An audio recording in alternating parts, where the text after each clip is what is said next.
Today's lecture is traditional external attackers, right? We have discussed regarding the internal attackers. Now we need to discuss regarding certain external attackers, right? So in this particular slide, I would like to tell you regarding the traditional. I mean, what is the psyche of a hacker, right? Why he needs to attack a particular network, a particular computer? What is the motivation behind that particular attack? That's what we need to discuss today, right?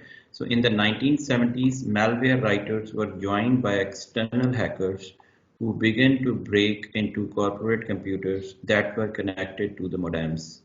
Today, nearly every firm is connected to the internet, which harbors millions of external hackers. Now, see, in the previous days, I mean, if we are talking about 1970s, we don't have very high-speed internet networks, right? We don't have high-speed internet. We just are going to connect with the computers with the help of modems, right?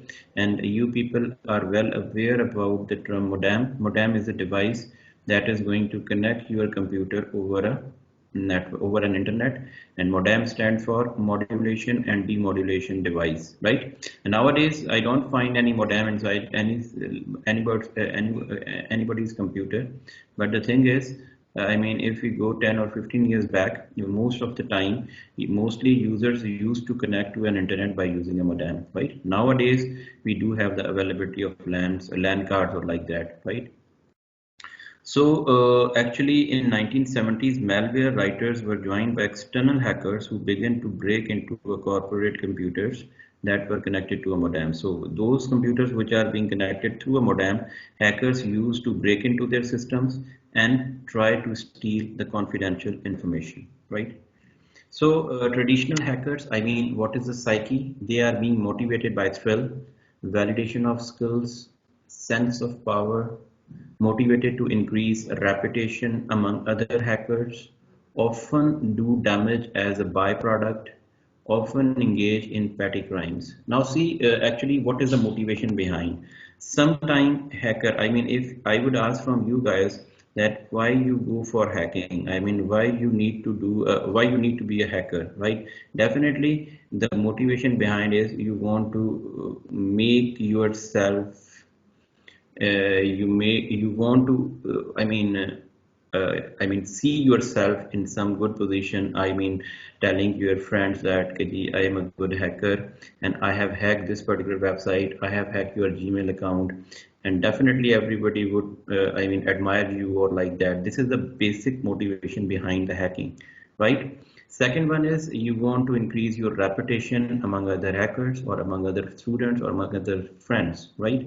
And I mean, ultimately, the main motivation of a hacker is not to do any type of, I mean, lethal damage. I mean, they just want to break into their system and just want to see the information. But sometimes they are, I mean, intentionally or intentionally may damage certain sort of things or may delete certain files or like that, right? So they might be engaged in certain sort of petty crimes or like that, right?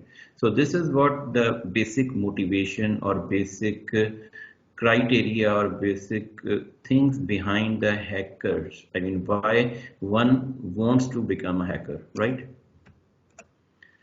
So now we need to see the examples. In 2009, vandals broke into a computerized road sign in Austin, Texas, and changed its message to read, "The end is near, cautions, zombies ahead." Now see, this was just an example. I mean, someone in 2009, the name was Vandals, who broke into a computerized network or computerized road network. I mean to say that you have ever seen when you are moving on a super highway, you have seen certain sort of signboards over there, a digital signboard, I mean to say, which contains certain sort of digital information that is playing over those particular signboards. Now, if I mean, definitely these signboards are being connected by some sort of network or some sort of server or like that, from where that information is being coming to be displayed over those particular signboards. Now, what happened? I mean, if somebody like Vandal has compromised that particular particular signboard and placed his own information. And that information was the end is near, caution, zombies ahead. Definitely, once the person is going to see that information, he must be frightened that maybe there is something bad. After some time, or there is something not good in ahead or something like that. So this is the first attack that has been done over there in 2009. Not the first attack, but the vandal has done such type of thing. So this is what the psyche of a traditional hacker. They are just doing the petty crimes or like that. They are just going to hack somebody's computer or hack somebody's account, and they are just going to watch the information that is being present inside those computers or like that, right? So the second one is Raman terroristly broke into NASA's computers and used up processor time, money, and disk resources to divert chat users to a website for which he admitted to being paid USD 400 per week. Now, this is the person who has done particular crime. Raymond has broken into NASA's computer, and he might have used their processor time, right? He might use his money and disk resources to divert chat users, the chat users which are being coming to their servers to some other website, and which is admitted to being paid, and for that particular hack or for that particular work, he was being paid 400 US dollar per week. Now see, if you are going to access any sort of server, that is a legitimate server like Gmail or Yahoo or something like that, right? Now over there, if that particular information is being rerouted to some other server, actually you don't know about that, but your request would be rerouted to some other servers where there are certain malwares are there or certain sort of viruses or worms are there, and when you are being rerouted over there, then certain information, that malicious information, would be coming back to your computer, which contains certain sort of malicious information. Now that information might be installed or might be injected inside your computer, and that could harm your computer. The same has been done with these peoples who have been rerouted to some other server, and from that server that information is being transmitted to the user's computer. So for that particular work, that person is being charged for USD $400 per week. This is again an example of a traditional hacker, right? So just like a thief who wants to rob a home does reconnaissances of the neighborhood and gathers information to determine which house to break into, hackers also tend to reconnaissances before breaking into a computer. So as the figure shows, the attacker often sends probe packet into a network. These probe packets are designed to elicit replies from internal host and routers. Now see, I would like to give you an example of a home. If a home, office, or some shop, let's suppose if you want to rob certain shop or you want to plan some robbery inside a bank, you must have to visit or you must have to pay certain visit before launching an attack over launching that particular robbery inside that particular bank, inside that particular home, or like that. What you need to know at what time that particular bank is going to be open, at what time that bank is going to be closed. At what time the more people would be there inside a bank, and at what time the less number of people are inside the bank.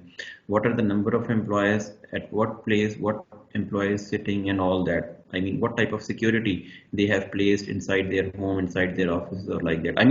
Reconnaissance means you are going to look after each and everything before launching that particular attack, right? So once you are very much sure that this is the opening and closing time, these are the people, and you know about each and everything, and then you start to launch a particular attack. The same applies to a computer network also, right? First of all, you need to learn about a computer network, what type of ports are open, what type of IPs are there, what computers are responding, what computers are not responding. Once you are much familiar with all these things, then you need to launch an attack over those particular computers. So if you can see in this particular figure, the probe packets are being designed to elicit replies from internal host and routers.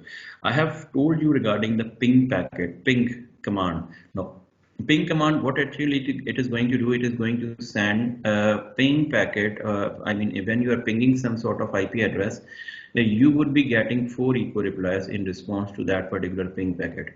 Now, what does it mean? It means that if that particular computer is alive or it is over the network, you would be getting response from that particular computer, and you would be getting 4 echo replies from the destination computer. This means that the destination computer is alive, you can communicate with that particular computer.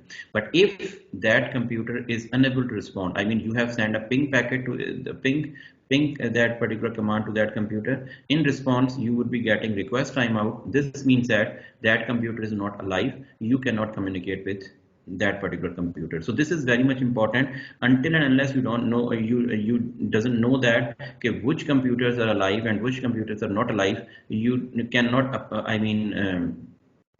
apply an attack over those particular computers. So by doing this, you came to know that, okay, these computers are over a network or able to communicate, and these are the computers which are unable to communicate and unable to respond back, right? So anatomy of hack, I mean, how you launch an attack over a computer. Reconnaissance probes, these are that is being seen, that is being shown in the figure. Then you have IP address scans to identify possible victims. So IP address scans to identify possible victims. I mean, first of all, you have to identify the active hosts, and then you have to ICMP echo and echo reply messages, right? Then now, first of all, what you have to do for, reconnaissance, what you need to do, first of all, you have to, scan your IP addresses to identify the possible victims. I mean, सबसे पहले तो आपको ये करना है कि आपने IP addresses को scan करना है which are over a network. Let's suppose you have a 40 or 50 computers inside a network. You need to scan all these computers in order to scan them, in order to find which computer is responding or which computer is not responding. ठीक है ना? तो अब उससे सबसे पहले you need to identify the active host. What are the active hosts over a network? I mean, which are open, right? Second is ICMP echo and echo reply message. How can you do that? You need to ping them. जो आपको echo reply देगा, 4 echo replies, this means that it is over a network and can respond. और जो आपको reply नहीं देगा, this might not respond, right? Then second point is port scans are connection requests to learn which services are open on each potential victim host. The second point that you need to do, you need to scan the software ports like HTTP, HTTPS, or these are the port from where different services are running inside that particular computer network or computer. You need to scan them. I mean, these are the most vulnerable point from where you can inject any type of malicious data inside your computers, inside those particular computers. So once you find any port to be opened, you can launch an attack from that particular port. So you need to do the port scans, and in response you would be getting certain sort of, you would be finding certain sort of vulnerable computers over a network.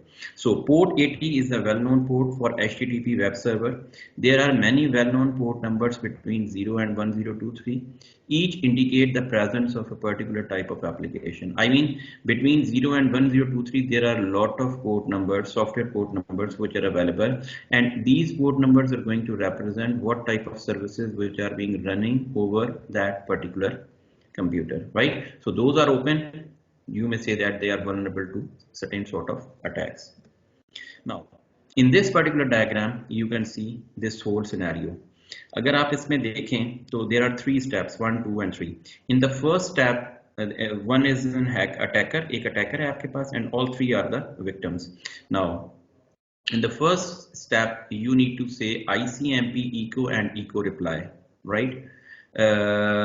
You need to launch internet control messaging protocol echo and echo reply, and IP address scan packet response confirm host at 128.171.17.3. अब जब आपने attacker ने ping command launch की या ping command भेजी इस address को, तो in response you would be getting 4 echo replies. This means that your computer is over the network and it is responding, right? Second is port scanning packet to identify running applications.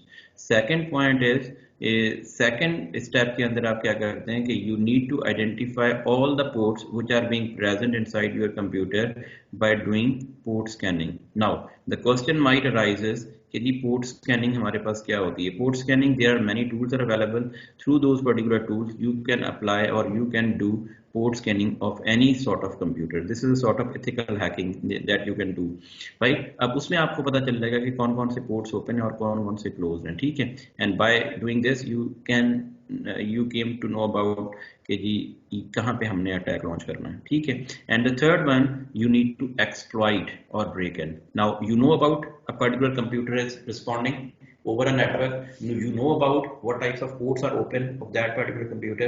In the third step, you need to exploit that particular port. Exploit का मतलब क्या होता है? You need to launch an attack or you need to try to compromise that particular computer by launching different type of attack. अब वो success होता है या नहीं होता, but this is how you're going to probe and exploit attack packets over a computer or over a network, right?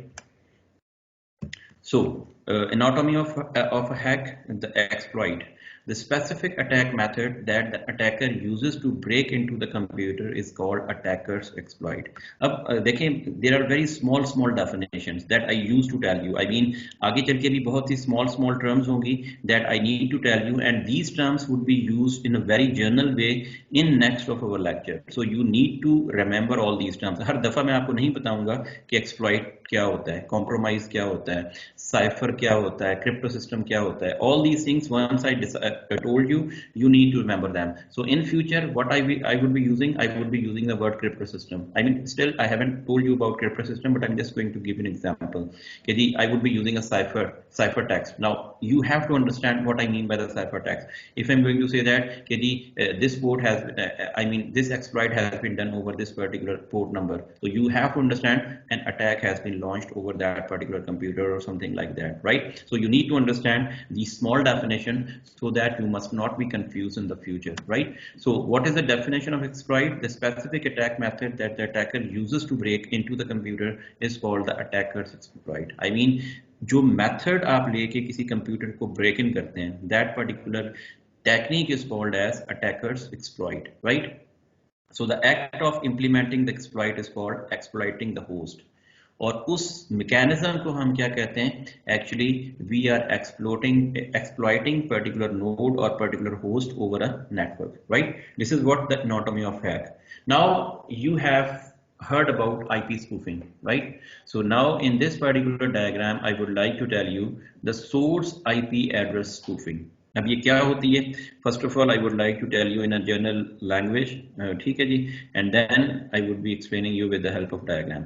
Now see, इसमें होता क्या है कि you have an attacker who is going to launch an IP spoofing attack over a computer, right? Now the first computer that you can see in this particular diagram,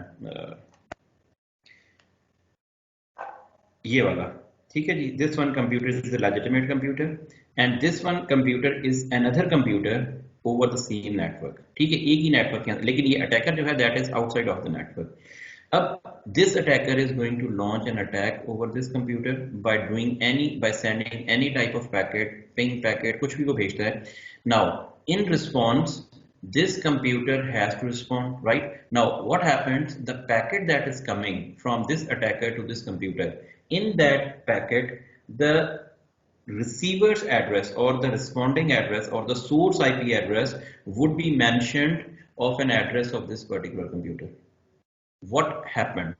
What is going to be happen? Now when this computer try to reply back to the source computer, अब source computer को इसकी IP नहीं मिलेगी. It will find the IP address of this particular computer. Now in response, the response will be going to this computer. Actually attack यहाँ से आ रहा है और response इसको हो रहा है. Now this is what you can call it as IP address spoofing. Now I can give you a real-time example. Let's suppose you are going to send some letter to your friend from your home address, right? What you are going to do, or you are going to send some letter to a university from your home address. What you are going to do, in the receiving side, I mean receiving तो नहीं, जो आपका source address है जहां पे आपने अपना address लिखना है, over there you are going to give an address of your neighbour, ठीक है। और अब होगा क्या कि आप 10 लेटर या 10,000 लेटर भेजेंगे, they would be going to university, fine, you have put the same address, but in response when university is going to respond you, they would be responding you back at your neighbor's address, because they only knows that the letter that is coming from to us is from the that address. तो उनको नहीं पता कि ये आपने भेजा है या नेबर ने भेजा है, ठीक है। वो उसी एड्रेस पे रिप्लाई करेंगे जो आपने मेंशन किया होगा। Now the neighbour would be getting that particular reply and definitely he would be I mean to say that he would have to ask that I haven't sent these letter to university and I'm getting these letter from any anonymous resources or like that. So definitely this is a very difficult to understand that how the things are going to be happen. So actually this is a sort of attack that might be launched inside a network. Now again come to this particular slide. You have a sourced packet to 120F, a spoof packet to 128.171.17.13. ये IP address किसकी है? इस computer की, ठीक है। Source IP address आपके पास क्या है? 128.171.17.47, ठीक है जी। हमने क्या किया, जो आपकी ये वाली आईपी एड्रेस थी ना, इसको हमने स्पूफ कर दिया सोर्स आईपी एड्रेस के साथ। ये वाली जो है ना, अब ये हमारी सोर्स आईपी एड्रेस क्या हो गई? 128.171.17.47 और सोर्स एड्रेस हमारे पास क्या है? 10.6.4.3। हमने इसको रिप्लेस करके इसमें क्या दे दिया? 128.171.17.47 और .47 किसकी आईपी है? इस पर्टिकुलर कंप्यूटर की। अब होगा क्या, अटैकर अटैक लॉन्च करेगा, यहाँ पे जाएगा और ये रिस्पॉन्ड किसको करेगा? इस पर्टिकुलर कंप्यूटर को। And this is what you are going to say that कि this is what an IP address spoofing और source IP address spoofing. So IP address spoofing hides the attacker's identity. अब इसमें होता क्या है हमारे पास, actually any attacker who wants to launch an attack and wants to hide their identity, they are going to do by using source IP address spoofing. I mean वो hide हो जाएगा और information दूसरे के पास जाएगी कि ये बंदा ये काम कर रहा है, but replies do not go to the attacker, so IP address spoofing cannot be used for all purposes. Okay, ये सारी chain of victims और ये सारे कुछ वही है जो मैंने अभी आपको बताया। I mean, okay, sorry, this is not same. This is chain of attack. Okay, if you are not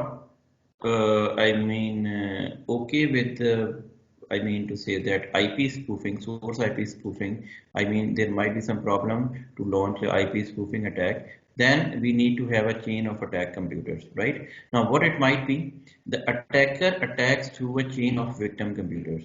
यहाँ पे क्या होता है कि अटैकर जो है it used to launch an attack by through a chain of computers. How it is going to be happen? Now let's suppose there are 4 computers A, B, C, D and the victim computer is E. I mean E1 is the victim computer, A, B, C, D are the computers in between E and source computer. Now what happens, computer जो आपका source computer है, this would not directly launch an attack over a computer E. What it is going to do, it first break into computer A and compromise computer A, ठीक है जी। From computer A it would break into computer B and compromise computer B, and from computer B it would break into C, and from computer C it would break into D, and from D it would launch an attack over a victim E, that is where source wants to launch an attack. तो अब आपके पास क्या हुआ, एक chain of attack बन गया। Directly source का नहीं पता कि अटैक आपका कहां से लॉन्च हुआ है, but actually E is a victim and it is being compromised through a chain of computers, right? So probe and exploit packets contains the source IP address of the last computer in the chain. The final attack computer receives replies and passes them back to the attacker. Often the victim can trace the attack back to the final attack computer, but the attack usually can only be tracked back to a few computers more. अब इसमें क्या advantage है हमें कि जो आपका victim है वो आपके अटैकर को नहीं पहचान सकता। I mean it could never be recognize that particular source computer from where the attack is being launched. So what it is going to do, it is going to reverse back I mean up to 2 or 3 computers it would come कि जी वो I mean reverse back करेगा कि जी D ने attack launch किया, D से वो C में जाएगा. I mean up to 2 or 3 computers it can I mean traverse back. Otherwise, he would not be directly coming to the source address or the source computer from where the attack is being launched. This is what you can call it as a traditional external chain of attack computers, right? So if you can see in this particular diagram, this is an attacker this is an attacker who wants to launch an attack over a target host that is .47. What he is going to do, what it is going to do, it is going to break into computer this one having an IP address .7. From here, it would be break into computer .101, right? And this computer, this compromised computer would launch an attack over the target host that is .47. Now, this is the forward procedure. I mean, attack has been launched, this computer is being compromised. So when the security companies are going to find from where the attack has been launched, they have to traverse it back. The attack launch campaign. So they directly come to computer this one .101, and from here they used to know that they can directly come to computer .7. But they will not directly go to computer .37, that is an attacker, right? So they can go up to 1 or 2 computers, but they directly not go to the attacker. So attacker might be safe. I mean, target never knows from where in actual your attack has been launched. So what he assumes that, or what he presumes that your attacker is being launched, your attack is being launched from the .101 computer, as it can be seen inside in this particular diagram, right? So this is how your chain of attack is being launched over a computer, right? So now we need to learn about certain social engineering. I mean to say that tactics, as I have already told you regarding the social engineering. So social engineering is often used in hacking. Social engineering is attempting to trick users into doing something that goes against the interest of security. I mean, what is the need of social engineering? I already told you the definition of social engineering, that when a person is going to trick some of the users and then try to use his or her unauthorized information. This is what you can call it as a social engineering. So it is often successful because it focuses on human weaknesses instead of technological weaknesses. I mean, social engineering is successful because it is not a technical sort of a technological attack. It is you are going to use the flaws in a human nature I mean आपको पता है कि ये बंदा जो है ना इसको ज्यादा टेक्नोलॉजिकल नॉलेज नहीं है so what you are going to do you are going to use his human weakness you are going to play with him with different tricks, and you are going to know that particular social engineering. I mean, you are going to know its legitimate information, right? So this is what you can know. You're going to know about social engineering. Then we have different type of example that how social engineering is being used in hacking. So in one, I would like to give you an example of social engineering in hacking.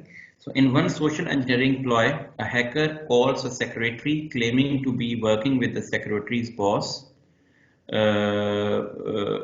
The hacker then asks for sensitive information such as a password or sensitive file. I mean, hacker calls a secretary that he is the friend of some secretary's boss, and he used to ask her the password and the sensitive information of that particular person, and definitely that attack was successful. I mean, that assume that you would be getting a call from some legitimate organization or legitimate person like some of your teacher or some of the administrative staff of the university, and they would be asking you your name, your cell number, because it would be required in the examination department, your father's name, your mother's name, and all that. And definitely you people need to give that information, right? Because you know that this is from university, but actually you don't know that maybe he is not the right person to whom you have to give the information. Maybe he's from the university, but most of the time university will never ask you such information on phone or like that, right? So this is what the social engineering attack is, right? So another example, in one study, US Treasury Department inspectors posing as a computer technician called 100 Internal Revenue Service employees and managers. The treasury agents ask each target for his or her username and ask the user to change the password to a specific password chosen by the technician. This was a clear violation of policy, but 35% of the employees fell for the ploy in 2005. Ploy means attack, right? So you don't be confused with this particular word, okay? So, one another example of that is from US Treasury Department. Some of the inspectors, they are going to pose themselves as a computer technician, have called 100 IRS employees. IRS is some sort of Treasury Department in USA, and managers. I mean IRS employees and managers. And what they have asked for, the treasury agent asks each of the target for his or her username and ask them to change their passwords. Right? What they have asked, they have called that particular manager or an employee and asked his username and then ask him or her to change his password, and definitely the new password would be the same that he has told to them. I mean, the technician has selected his own password and asked them to put this particular password onto your computer because he poses himself as a computer technician from the same department, right? So this was a clear violation of the policy. And what happened, the 35% of all the employees who were working, I mean, who have been called, were trapped in that particular call, and they have changed their password according to the person, the technician. A technician, whatsoever the technician has chosen the password, that password they have changed, and definitely they would be compromised, right? This is another example of a social engineering, right? Then other types of social engineering, that might be your email attack messages with attractive subjects, piggybacking, shoulder surfing, and pretexting. Now, I would like to explain you each and everything one by one. I mean, if we are talking about an email attack message, I mean, if, let's suppose if I'm going to make certain email to you guys, right? And in that particular email, I would like to put some information like your computer networks result have been announced or like that. I mean, definitely each one of you would have to open that particular email to see your results, right? Now, this is what the email attack message is with an attractive subject, right? You would be opening, and by opening that particular email, maybe I have put certain sort of malware into that particular email. As soon as you open that email, that malware is being injected or being downloaded inside your computer and might harm your computer, right? Or might spy the information that is being present inside your computer, right? This is one sort of social engineering attack, right? Second one is called as your piggybacking. Now, piggybacking is sort of physical, when you're going to break the physical security. Now, let's suppose you are authorized to visit a particular data center, or you are being an authorized person to enter into a particular data center through your RFID card. I mean, when you go to or onto the door of that particular data center, your card, you've been authorized by swapping that particular card over that particular RFID machine, and once that card is being swapped, you have been allowed to enter inside that particular, I mean to say that data center. Now, at the same time, someone is behind you and he's also entering exactly behind you into the data center. I mean, you entered, your door is not yet been closed. He has pulled that particular door and he's also been entered with along with you inside the data center, and he might do any type of damage by entering inside the data center. So this is what you can call it as a piggybacking sort of technique that might be used as a hacking technique, right? Another one is called as your shoulder surfing. Shoulder surfing, something like, let's suppose you are inside an ATM machine and you are entering your passcode or your pin code, and a person is sitting along with you and he's just checking your pin code by when you are entering that particular pin code. So this is what you are called as your shoulder surfing, right? This is again a social engineering technique. And the other one is called as your pretexting. Pre-texting, the attacker calls claiming to be a certain customer in order to get private information about that customer. I've already told you that most of you have received a call from some legitimate banks or like that, I mean HPL or like that, and they are going to say that we are an authorized employee from an HPL and we need to update your account information. So kindly tell us your personal information like your account name, your account ID, your parents' name or your mother's name and your email or your telephone and your CNS, you're like that. And definitely if you are not being trapped, you must not give that information. But if you are being trapped, you are going to give all information to them and definitely you will be trapped and all the information or the bank or sorry, I mean all the money that is being present inside your bank would be vanished, right? So this is what the example of the pre-texting. So all these are what the social engineering techniques. Traditional of external attackers, hackers, right? So now we need to learn about denial of service attacks, right? Okay, what might be the denial of service attack? So as the name implies, make a server or entire network unavailable to the legitimate users. Typically send a flood of attack messages to the victim. Distributed DOS or distributed denial of service attack. Bots flood the victim with attack packets. Attacker control the bot. अब actually denial of service attack एक बहुत general सा attack है in which we are going to make a particular server not to reply or not respond to the user's request, right? Now let's suppose in a normal condition certain server are being responding with a particular request. I mean, let's take an example of Yahoo server or Gmail server. You are sending some information to them and they in response they are responding you back with the with the concerned information, right? So but if you are going to down the services of Yahoo, Google or Microsoft or something like that, you need to down their email servers, their whatsoever the server which are providing different type of services. Once they are being not responding, definitely the denial of service attack is being successful, right? So what we are going to do, actually we are going to send a flood of attack messages to the victim, and in response it is not responding the denial of service is being successful. So what about the distributed denial of service attack?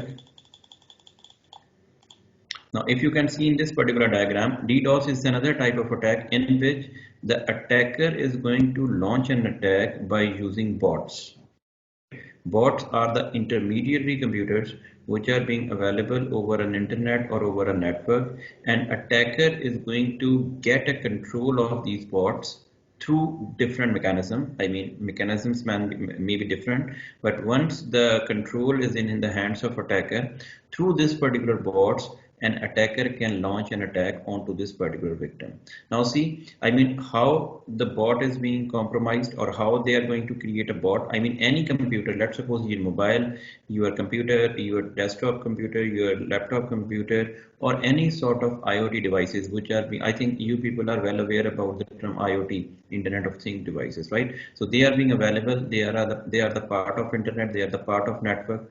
So the attacker which used to launch a DDoS attack, they are going to compromise first these bots, I mean these computers, and make them as a bot by using certain particular, by by installing certain sort of software or malware or something like that. I mean, let's suppose I have a mobile phone, and that mobile phone I have installed certain sort of suspicious file over that particular suspicious software over my mobile phone, right? Now what is going to be happen, that it might be the possibility some attacker have placed that particular file on my computer and make it work as a bot. Right now my computer or my mobile is working as a bot. Now through that particular bot he might launch an attack over any type of victim, and even I don't know about that, right? So in this way thousands of bots are being available, that belongs to a particular attacker, and attacker is going to launch an attack by using these particular bots. I mean, so I can give you an example in a real way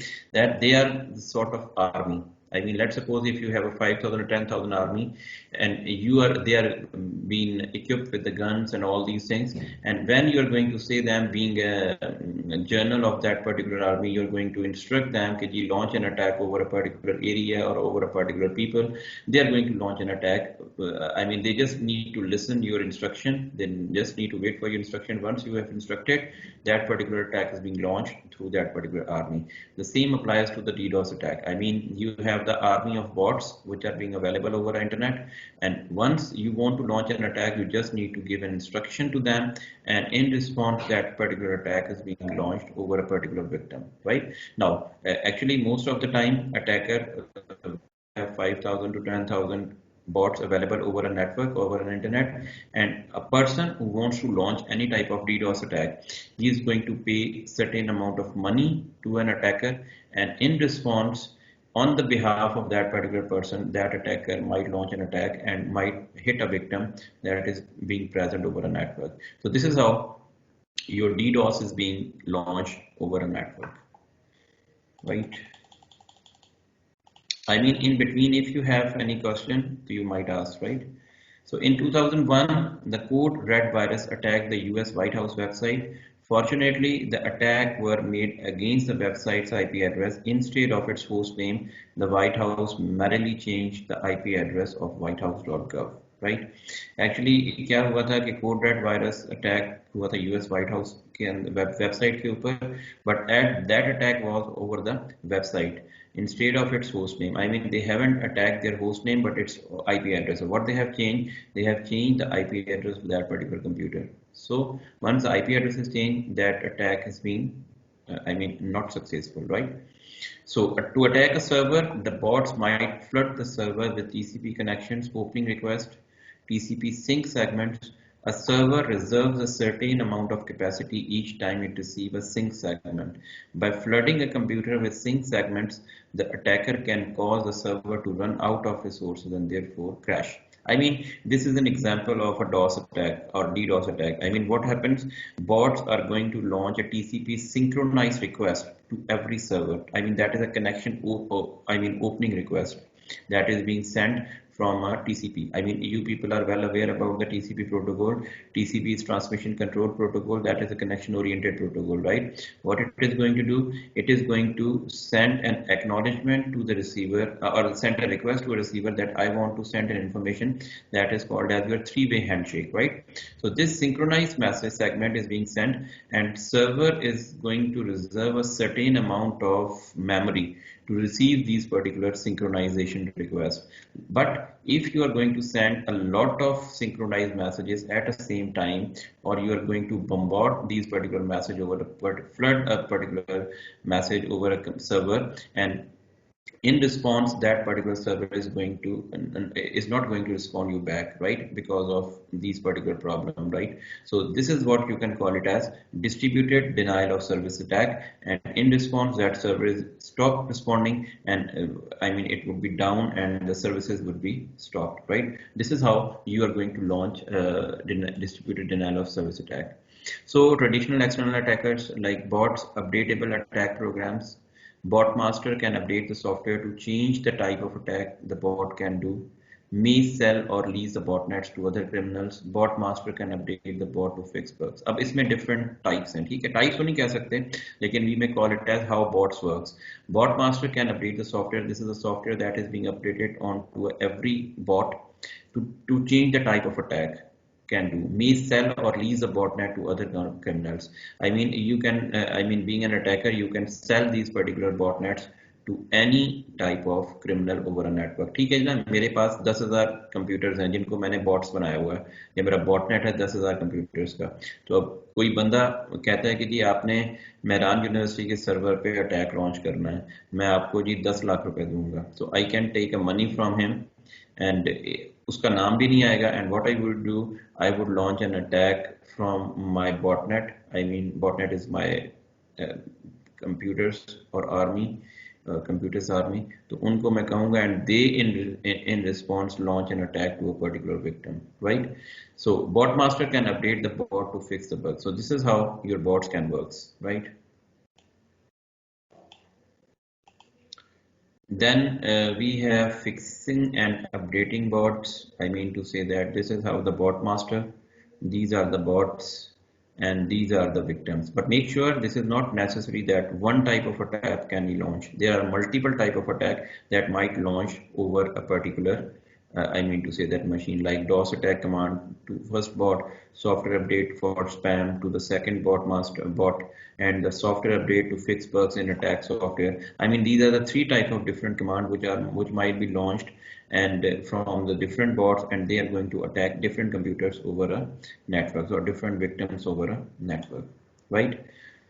So this example of a bots Johnson and Kaita was indicted for crimes involving a larger botnet, and Kaita was charged with creating the botnets and installing adware programs which constantly pop up advertisement on these computers for a free.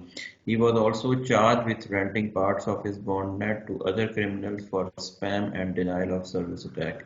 अब ये John अनकाटा कोई एक person था who was being indicated for a crime. He was involved in a large botnets.